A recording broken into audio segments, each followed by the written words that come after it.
Very pleased to be here today, and actually my wife and I just recently moved sort of back to the area last year. We're sort of come back here a little bit. We've owned land here for over 30 years, but we decided that when retirement came, it was time to move back here and build the house. As some of you may know, by training, I'm actually an engineer, and we decided that we would participate, in the foundation. And I guess some people found out I was an engineer and thought it would be a good idea that perhaps I take a shot at basically help chair this preservation committee. As Pam mentioned, the issue of rising damp has been, and actually preservation has been, a real challenge for the church for many years. In fact, as I was looking at the records, the first historical entry in terms of preservation was made in 1836. So about 100 years after they built the church, they decided they needed to work on some repairs and preservation. Unfortunately, we can't wait every 100 years to keep the church from deteriorating. So what I thought I would do today is talk a little bit about rising damp. In specifics, rising damp has been a long-term problem, and so what we'll do is I'm going to cover about 5 different topics. First, as Pam mentioned, we need to define what it is. I think people don't really understand the mechanism of how rising damp affects a structure like this church. Then what I thought I would do is I'd go over the topic of what we've observed. So I looked through the Red Book, and there are all kinds of great pictures in there. And in there, you can actually see evidence of what rising damp has done to the church for hundreds of years. Then, because rising damp is caused by moisture in the ground that comes up, that's why they call it a rising damp. We're going to talk a little bit about what we know and what we don't know about subsoils out there, and as well as the surface waters. Obviously, we've had a lot of rain in February, and you can go out there today and you don't see any puddles, but when it does rain, there is a significant amount of water out there. Where does it go? So the important part of this is figuring out the pathways of the water, the sources of this water, and then that mechanism of how it deteriorates the church. So we're going to talk about that, and then the last step is, which everybody wants to know, is how we're going to fix it. So as I go through it, please interrupt me. I believe I got enough time for questions, so if you don't understand something, or you want to clarify something, or even provide information to me that I'm not aware of, because some of you have been here a lot longer than I'd be really, really interested. So the first thing is, what is rising damp? So the easiest way to think about this is, so you have this picture over here of a structure, and the way to think about rising damp is basically like breathing. So the building has to breathe. And what happens is, as the building basically inhales, it's taking moisture out of the ground up into these walls. So that's sort of like an inhale. The church, as you know, has no active ventilation. There's no air conditioning, no heat, no nothing. So the only way it sort of operates is a passive ventilation, and a lot of that has to do with the evaporation. So the moisture will rise up the wall, but due to temperature, that moisture will evaporate outside. So that's sort of your exhale. So basically what you have is, this is called, the technical term is, as it rises up, that's called capillary action. It's the same thing if I took a cup of coffee in here, took a napkin, dipped it in it, and you'd see the coffee whip right up that napkin. That's exactly what's going on with rising damp. There's a lot of moisture here, there's less moisture there, and it pulls it up. I won't go into the physics of it because nobody wants to hear that. The evaporation then pulls that moisture further up the wall. And depending on the degree of evaporation, because in the summer it's warmer, it's more humid, you can have it higher. And in the winter, as you know, it's cooler, so the evaporation rate is slower, so it might be lower. So if you look at this, these points here, so what do we have? We have a brick church, and the foundation, as you all know, is brick. It's not concrete, and it's brick.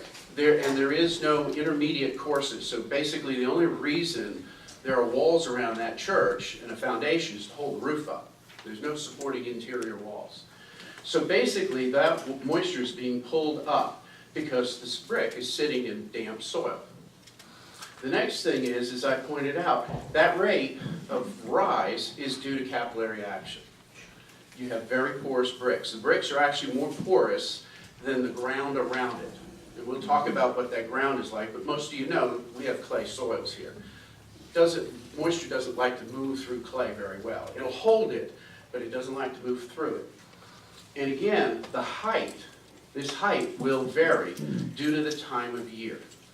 And that's due to basically this evaporation rate. The other thing is, if you go on the inside of the church, you know that the walls have plaster. And depending on the type of plaster you use, some of it is more porous, some is not so porous. If you have impervious surfaces, and as many of you know, some of the restoration works, historic restoration works, changed the type of plaster that was used, and you can actually see that the rising damp has gone higher. And particularly if you look at the pews, you'll see it, and I have pictures, you'll see that the damp is higher than what it used to be. It used to be behind that wainscoting, now you can see it's above.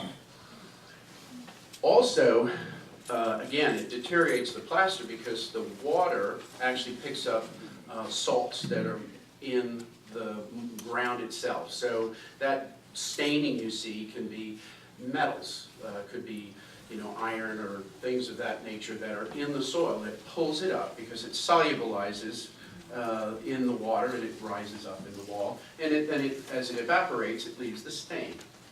The last thing is if the interior walls do not allow the moisture to come out, then it'll migrate to the exterior walls.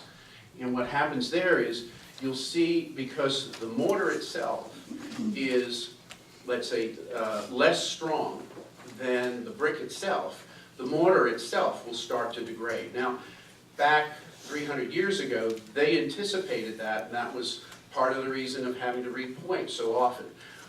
We have situations, and we'll talk about it, where this is happening a little more frequently than I think the builders of the church were expecting, because obviously they waited 100 years to do the first fix. So any questions about just what is rising damp? Okay. So what have we observed over time? So one of the things is where does the water come from? So we all know it rains here, and if you look at average rainfall for this area, somewhere between 3 foot and 4 foot of rain every year. That's on average. And the picture you can see there, and thank you for it, Robert. We actually took it down and photographed it. It's one of the ones that hangs in the office over there. You can see the water sitting around the church. And you know when we get heavy rains, that's exactly what happens. But over time, the water basically doesn't drain away. You don't see it running out of the churchyard. And there are no drains inside to basically convey that water out. So the water's got to go someplace. So if you start thinking about this, I took a few measurements. So the churchyard itself is a little over an acre. It's actually somewhere around a little over 50,000 square feet. I measured the roof, and the roof itself is probably a little over 3,000 square feet. So it's a little less than 10%, that church, the footprint, is a little less than 10% of all the land inside the wall. Well, if you put 4 foot of water on top of that, you start thinking about how much water that is. Well, there's about 100,000 gallons of rainfall that falls on top of that church every year, give or take. But there's 1.5 million gallons of water that falls in the yard. That water, where does it go? So that's part of our dilemma. We don't know really where it goes. It obviously has to go down, but then from there, where does it go? And with the church sitting in the middle of there, this is part of how we start thinking about where does the dampness come from. We have a huge reservoir of water every year that is being contributed to the ground around that church. So, any questions? You can see all the stains. Right Oh, there. yeah, yes, exactly. I understood that at least with respect to Ware Church and Lower Methodist Church, they were built near springs, Mm-hmm. and that was one of the purposes. I was Right. wondering if that could be Well, related probably here. Well, I'll get to it later in my talk, but I don't believe if there is a spring, we haven't found it. And from the, let's say, the geological investigation we've looked at, we don't see it as well. So I'll get to it later, but if you do have a spring, you have to have free water. You'll see free water flowing in the ground, and I'll get to that, and I don't want to spoil, no spoiler alert too early here. Okay, so it is possible, but I'm thinking we haven't found it. So can't say it's not there, but we haven't found it. Okay. So again, let's go back. So now we have a reservoir of water, and now we want to see, well, what do we see? As we go through that definition, do we see anything inside the church that suggests there really is rising dam? And I think any of you who have the red book and looked at it, you know these pictures. So as you look at these pictures, you can see, this one right here is part of the renovation, and you can see where they did the replastering. It's just above the pew line, right underneath the windows. And if you look at that pew over there, you can see where it's been reworked, and you can still see the staining now that's above where that plastering was done. And if I'm correct, that was probably in the 30s or so, something along that line, when that work was done. But you can see the staining there above that line. What I understand is that plaster had basically gypsum in it, and it's impervious, so the moisture doesn't breathe out. It rises up higher in the wall to find plaster that is more amenable basically for the water to come out, so that evaporation will take place. And the same thing you can see here as well. And again, it's just above the pew line. So what we can see here is moisture is on the interior of that church. It is rising up, and it is getting higher when certain, let's say, impervious surfaces are there. So we're seeing the same dynamic of what we would expect if we had rising dam. Then on the outside of the church. So again, if you go back, the definition was you see mortar joints fail. And you can see right here, you can see these mortar joints where the original mortar is falling out. And I can't tell you if that's the absolute original or it's been repointed, but the type of mortar that's used now is a lime mixture. It's supposed to degrade, but you can see that that degradation is happening, and what we'll see a little later is it's happening a little more frequently. And again, this is just another indication of what that looks like. The other point I want to make is that that foundation is 5 feet deep. It's a brick wall 5 feet down in the ground. And it goes all the way around. And the other point is it's a spread. So if you look at the base of it, it's like a triangle. So it spreads out further away so it supports that roof.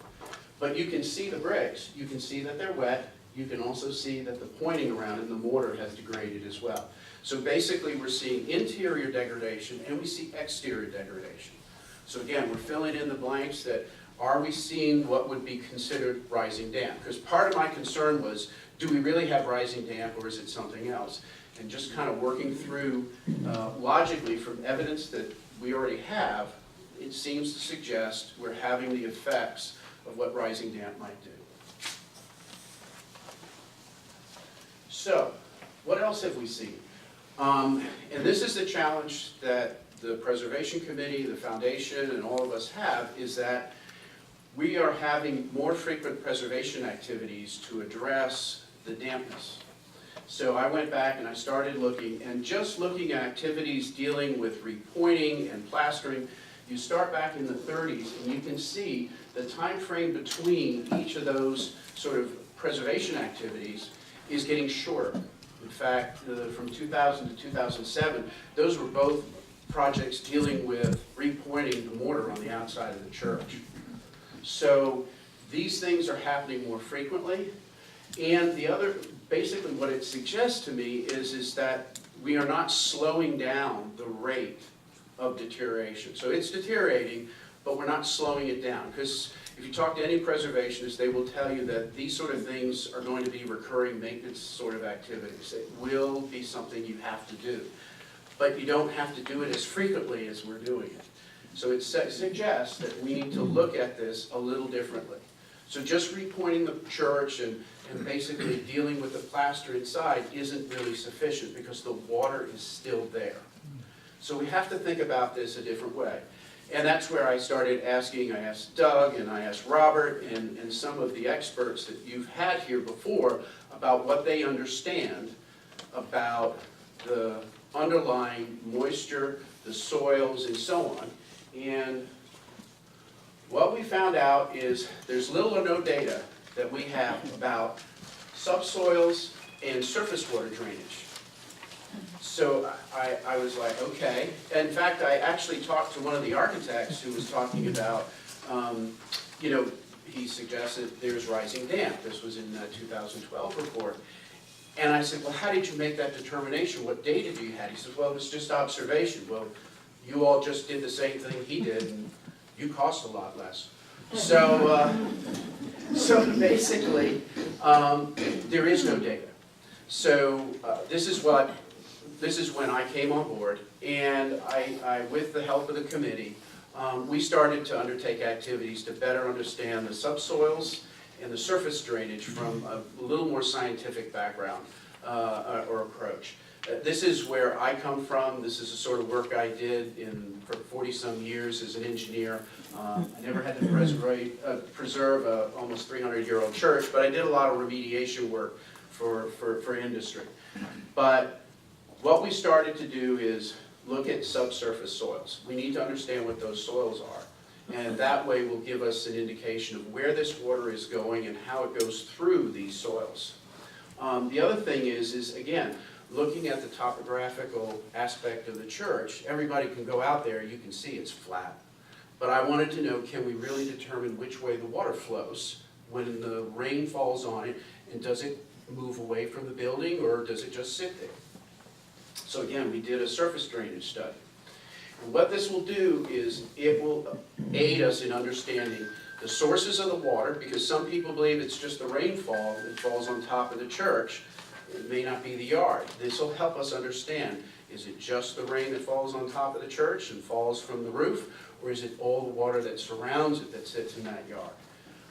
And then from there, you then have to understand the pathway. So once that you've identified where that water's coming from, that basically where the source is, then how does it get into the church? Because if you understand that, then we can start working on remedy.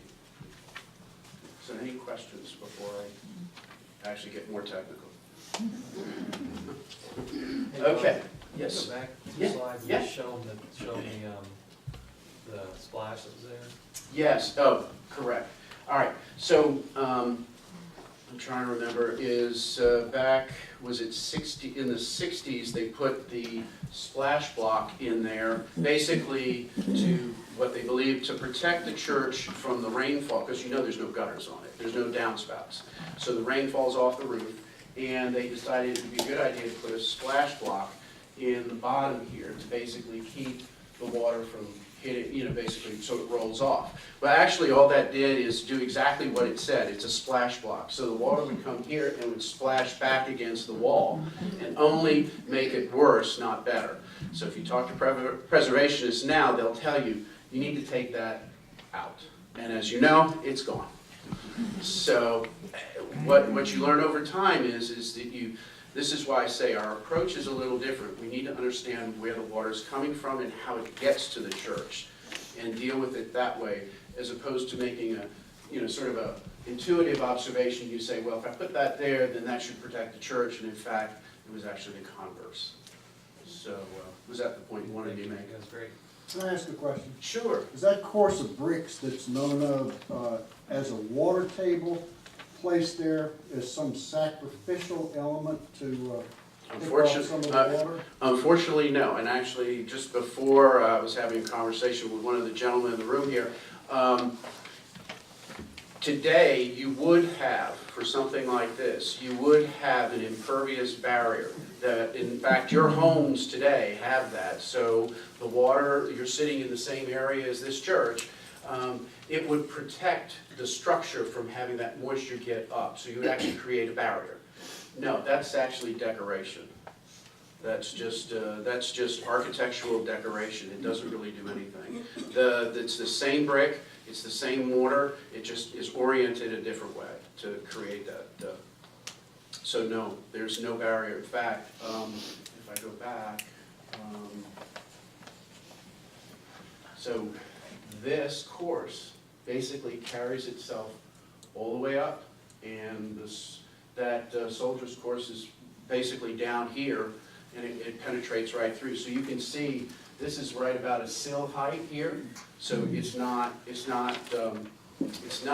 protecting the church from any of that deterioration. In fact, if you look, most of this repointing activity is all basically just below the sill lines or all the way around the church. If you look all the way to the top, you don't see the kind of degradation that high up, which suggests that the moisture goes to the height that basically this evaporation rate is dictating. My house that was built in 1830 has a ditch filled with shell from the interior Right. to drain it off. Was this church built with anything like that? No.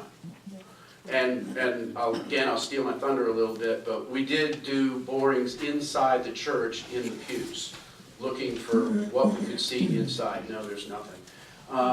So on the other side of this wall, on the inside, it's basically fill and natural clay. So there's nothing on the interior to drain the water away, and there's nothing on the outside like a French drain on the outside of it. So it's basically brick walls sitting in clay, 5 feet down. The bricks below the earth level, the ground level, do they have mortar between them as well? To the best of my knowledge, they still have. They would have been, we assume they would have been historically, they would have had to have mortar. But Yeah. it may have deteriorated some, and you can see there, it's so Yeah, wet. you can see that there is loss, but what you don't have is structural failure.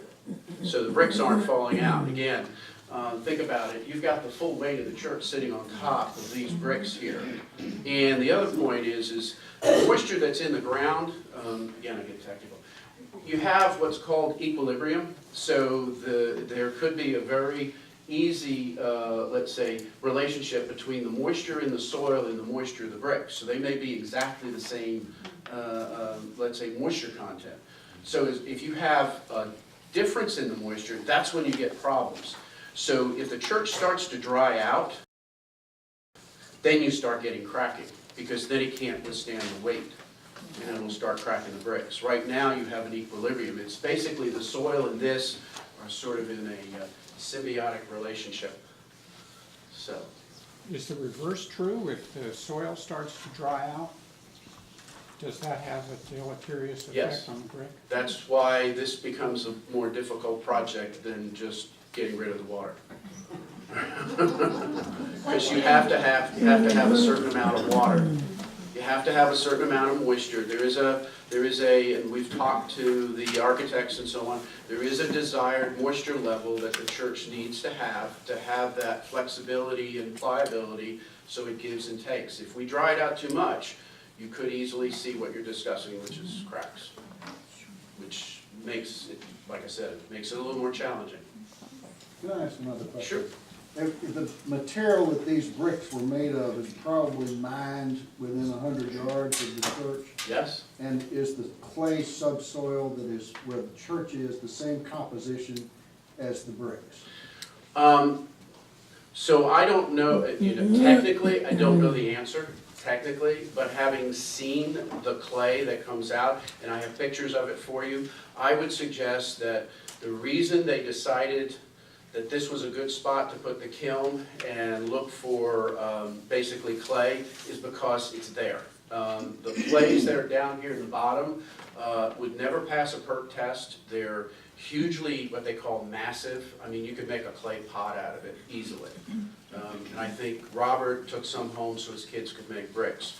So, but yes, I would suggest, I mean, we were asking the soil scientist who was out there helping us, you know, is this the same material as what the bricks are made of? He couldn't say yes or no, but, you know, you could speculate that more than likely, because we do find a lot of fill.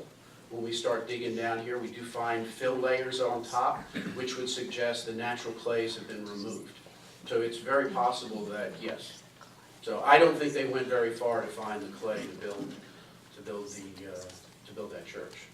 I mean, several 100,000 brick were supposedly ordered to build that church. What is the fill? What is the fill layer? It's sort of like Is it shell? topsoil. There's little pieces of brick. So it looks basically like dirt as opposed to, you would call it kind of a loamy soil.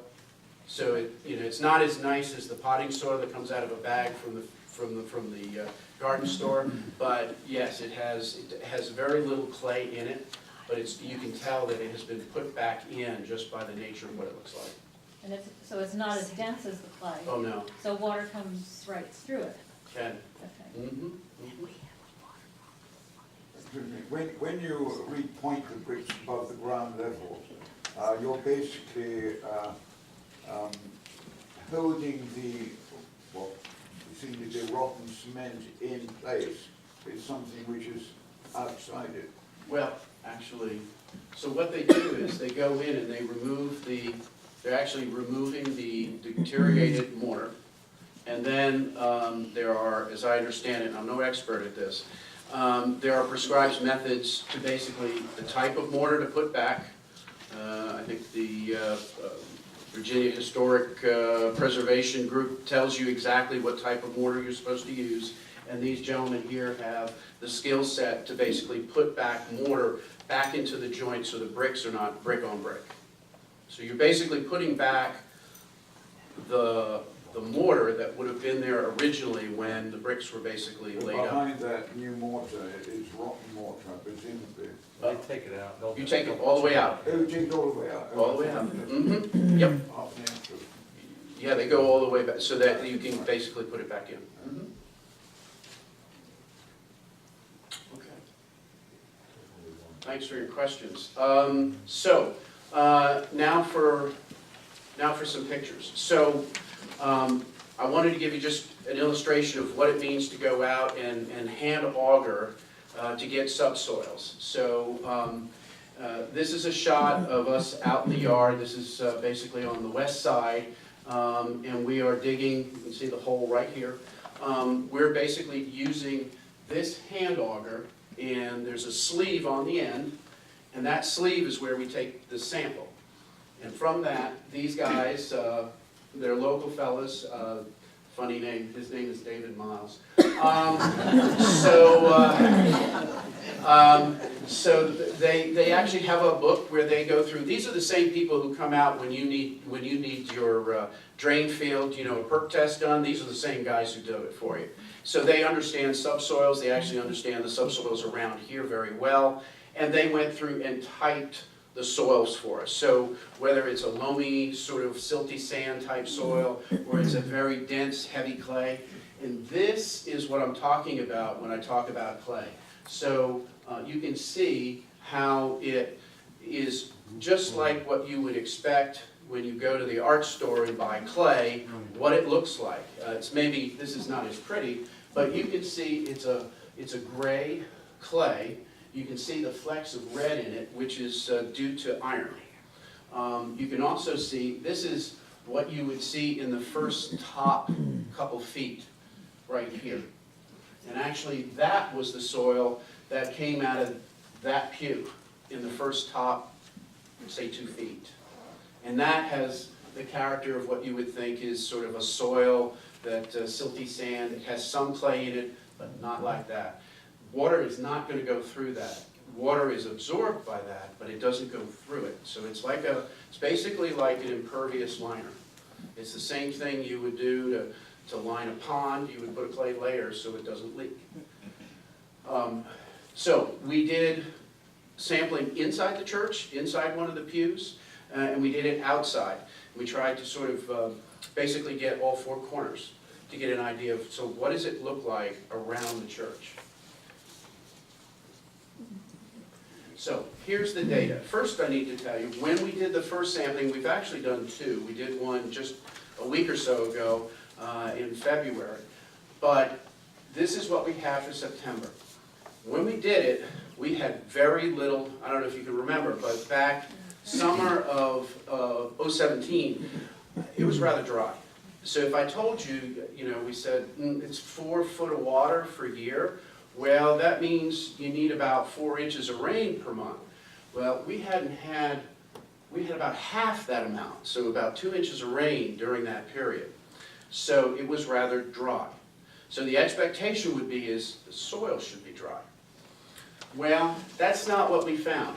It didn't matter where we looked throughout all these borings, the moisture content, and again you do this a little bit by feel, was 20 to 25%. What that means is when you put it in your hand, it has a wet feel to it, but there's no free water. You can't squeeze it and water doesn't run out. So it feels damp and wet, just like wet clay would, but it doesn't squeeze any water out. So there's no free water. We went from, if you look at the church, so boring 1 is basically in the northwest corner. We went down, that was that picture where we went down into that pew, and we hit that confining clay layer at 6 feet. Now, keep in mind, you got to remember where the foundation wall is. The foundation wall is 5 feet down. So the clay layer is at 6, and that's where this church is. All right, boring 2 is the one you saw in the picture where they were outside by the west gate, and we hit the confining clay layer at 10 feet as opposed to 6. So you're getting an idea of a slope now. If you look at 3 and you look at 5, also 4 to 6 feet we hit that confining layer, and just on the other side of the Carter tombs, 4, we hit it also. So if you start thinking about this, so what it suggests is that confining layer has a tilt to it. And it goes east to west. That's what the data so far suggests. And I don't have the data back from February, but it also seems to suggest the same thing. And we did it in different spots, similar spots, but not identical. And if you realize, if you go west of the church, there's a huge ravine just beyond that parking lot. That ravine is probably where natural groundwater flow puts water. So again, I can't convince myself yet that that's exactly what happens, but it seems to suggest that water is probably flowing this way due to that confining layer. So the soils are all the same moisture level, and it doesn't matter what depth. Questions? Okay. All right. The next thing is we want to go back, and I wanted to basically prove that the water doesn't drain away when the rain falls. So we had a topographic survey done. And I won't go through all the little figures and everything on the drawing there, but basically it says there's not more than a 6-inch drop from one side of the yard to the other, which basically means it's as flat as the floor in this room. So what will happen is there's no slope across the yard, the rain falls, and you've been here when it rains, it's not gushing out the gates either. So it sits in the yard, and it likely will then just percolate down into the ground. So it's not leaving the yard. So that inventory of water I was talking about, this 4 foot of water every year, it's just sitting on top, and every year we get another rainfall, another rainfall, another rainfall. So it's basically, there's an inventory of water sitting under there. That's what I speculate. So, to put it all together in a simple picture, it is somewhat simple. The green arrows is the rainfall. So the rainfall is falling on the ground. We've talked about that on the east side, you have basically a confining layer of 4 to 6 feet. We've talked about on the west side, the confining layer is at 10 feet. Well, that says that there's a slope, and this is to scale. That's telling you across the church, and the church is 70 feet long, it's telling you that there's a slope from 4 to 10 feet, and these were taken 30 foot out. So basically over 130 to 160 feet, you basically have a 5 to 6 foot drop in this clay layer. And at the same time, the church is 5 feet deep. And it's sitting in the same place, in some cases, where the clay layer is and also where it drops away. So one could speculate that what's going on is that water falls in the yard, it will drain down eventually, it doesn't sit in the clay. It's absorbed some of it into the church foundation, the rest of it slides out, and it goes out to the west. Now I can't prove that conclusively today, but that's what it appears is what's going on. So what does this mean about solutions? I think the point about drying the church out was right on. We have to be careful to eliminate the right amount of moisture, the right amount of water, because we don't want it to dry out. And that makes this a little more challenging. So the idea would be is to intercept the water as it goes down through that ground. Not put something deep down in here, but something closer to the surface to capture that water that's falling in the yard, probably within the first foot to 18 inches. That way we can basically manage it better, because after that, when it goes deeper, it becomes very difficult to try to manage where the water's going. And we don't know that much about it, but we do know in that top layer, there's an opportunity to possibly capture it. So, the remedy concepts.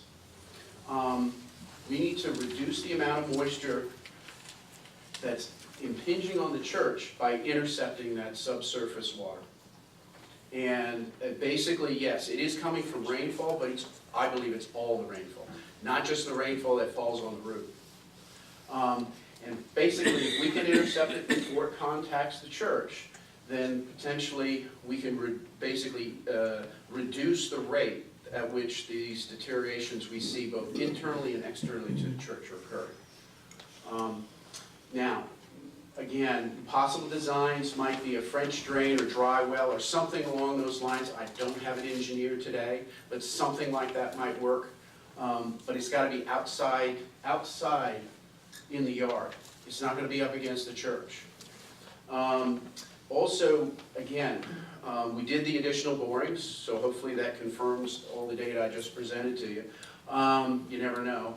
But also we're thinking of doing moisture measurements of the wall, the interior wall, because I need to know that the moisture content in the walls of the church are higher than what would be desired, because then that sort of fills in the last little block. If the water's doing what we think it is, then we should be able to see a high moisture content inside those walls of the church. If we do, then we do understand this sort of balance that's going on with the water coming from basically rainfall through the ground, up through the bottom of the church, through the church, those foundation walls, and up into the interior wall. So we still need to do that, and then we need to refine that so we know how much moisture to actually eliminate.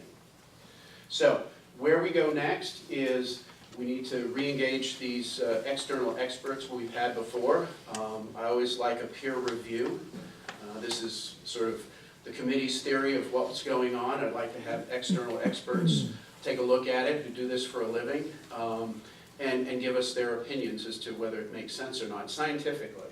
And I have chatted with the architects that have done the work here in 2012 with the condition report, but I've also spoken to, and again, I'm a 40-year alumni of the University of Virginia, and I've talked to the School of Engineering and the folks who ran the preservation project for the restoration of the rotunda. And so they've been very helpful in giving sort of insight. I know that we here have used some of these gentlemen before, so I would think that would be a pathway to sort of better understand and get confirmation what we're thinking makes sense. And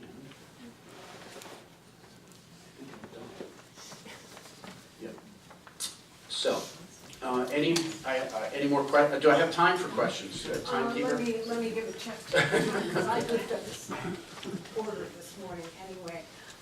Let's see,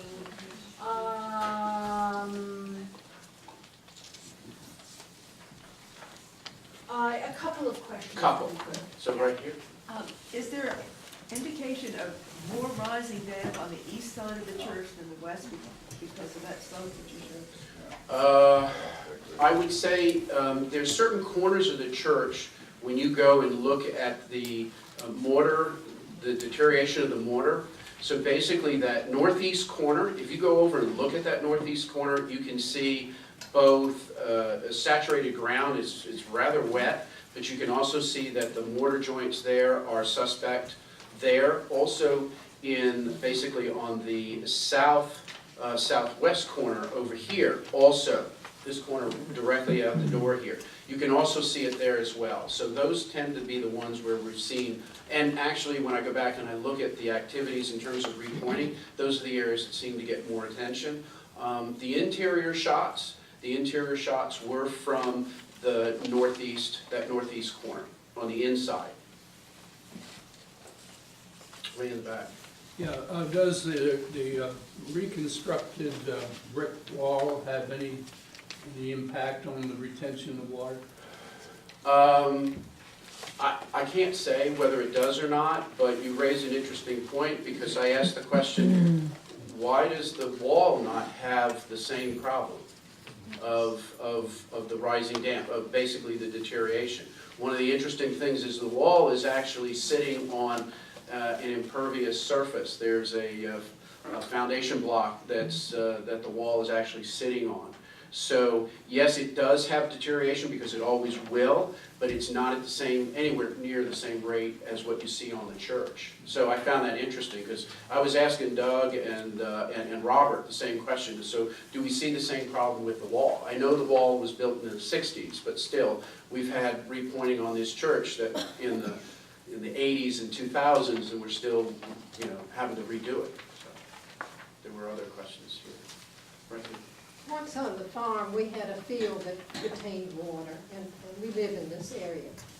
So we called in the soil conservation people, who of course are this area, and they put in drain tile, which took care of the problem. Right. Now, is that just more sophisticated than using those folks? Well, similar but not identical, because we don't want to eliminate all the moisture.